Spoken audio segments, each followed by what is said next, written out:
Assalamualaikum. So welcome our another blog series of Vietnam Hanoi.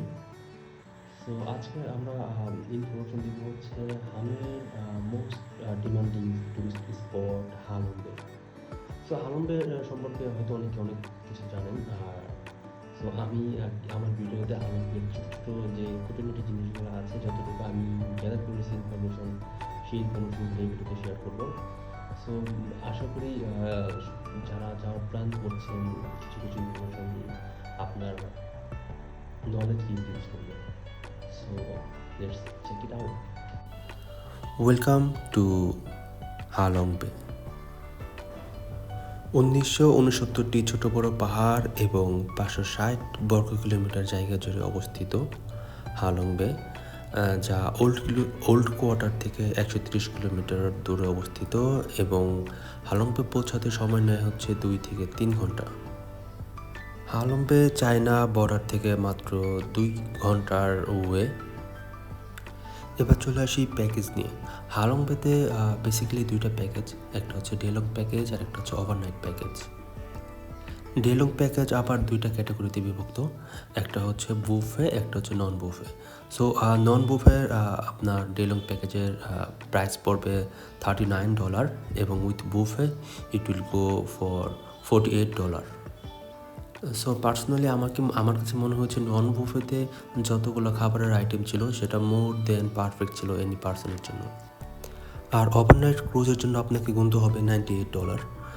R cruise নিয়ে অরিডর কিছু নেই, সব ক্রুজই সেম। আর ডেলংয়ের যতগুলো ক্রুজ থাকবে সবগুলো 19 আর 20, আর ওভারনাইটের ক্রুজটা একটু ভিআইপি হবে।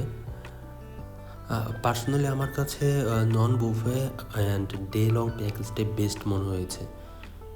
আর আপনি এই প্যাকেজের মধ্যে পেয়ে যাবেন হোটেল থেকে পিক আপ, হালং বেতে 3টা place visit, activities and drop to near by your hotel. So package book করবেন আপনার হোটেল থেকে, আপনি যেই হোটেলে থাকুন না কেন package price almost same in all hotels.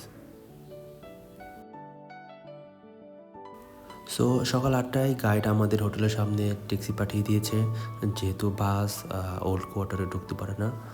So আমরা ট্যাক্সি দিয়ে চলে যাচ্ছি বাস যেখানে স্টপ করা আছে সেই জায়গাটাতে, এবং আমাদের গাইড অলরেডি আমাদের সাথে হোয়াটসঅ্যাপে কানেক্টেড। সো এই যে আমাদের বাস, চলে এসেছি, বাসে উঠে গেলাম। আর হচ্ছে আমাদের গাইড মিস্টার টাইগার, সে তার পরিচয় দিচ্ছে এবং হানয়ের যত সব টুরিস্ট প্লেসগুলো আছে সেটা আমাদেরকে বলে দিচ্ছে। সো টোটাল 2 ঘন্টা লাগবে আমাদের পৌঁছাতে, মাঝখানে 2টা ব্রেক পাবো ওয়াশরুমের জন্য। আর এই যে স্পটটা দেখতে পাচ্ছেন এটা হচ্ছে একটা মুক্তোর দোকান, এখানে বাস থামে 10-15 মিনিটের জন্য এবং এরা হচ্ছে তার প্রোডাক্টের ব্রিফ করছে। আর শপ আছে এর সাথেই যেখান থেকে আপনারা চাইলে কিছু কিনতে পারেন। আর মুক্তা যে গোল্ডের থেকে বেশি এক্সপেন্সিভ, এই শপে না গেলে তো জানতামই না। যাই হোক, এখান থেকে মাত্র 10 থেকে 15 মিনিটের দূরত্ব আমাদের ফেরিঘাট, যেটা হচ্ছে ঝাউ হারবার ফেরির নাম আর কি। তো যাই হোক, চলে এসেছি ফেরিতে। আমরা এখন সিরিয়াল ওয়াইজ ঢুকবো ফেরিতে। এটা হচ্ছে আমাদের ফেরি। সো অলমোস্ট বলেছিলাম সব ferry same. And this is our non buffet menu. So আমরা 5 জন ছিলাম আমাদের টিমে, 5 জনের জন্য ফুড হচ্ছে এইগুলা। আপনি চাইলেন ভেজ নন ভেজ দুইটাই নিতে পারবেন আর কি। সো এটা হচ্ছে আমাদের ফার্স্ট প্লেস, টিপটপ আইল্যান্ড। এটা পাহাড়ের চূড়া থেকে আপনি পুরো ভিউটা দেখতে পাবেন। আর এর জন্য আপনাকে 400 সিঁড়ি উঠতে হবে, যেটা অলমোস্ট 7 থেকে 10 মিনিট সময় নেবে।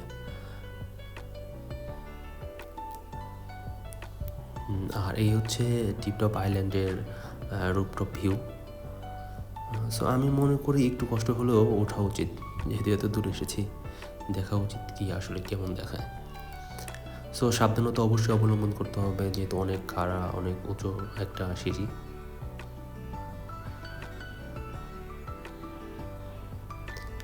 আর এটা ছিল আমাদের ফার্স্ট স্পট। আমরা নেক্সট চলে এসেছি, আমাদের সেকেন্ড স্টপ হচ্ছে কায়াকিং প্লেস।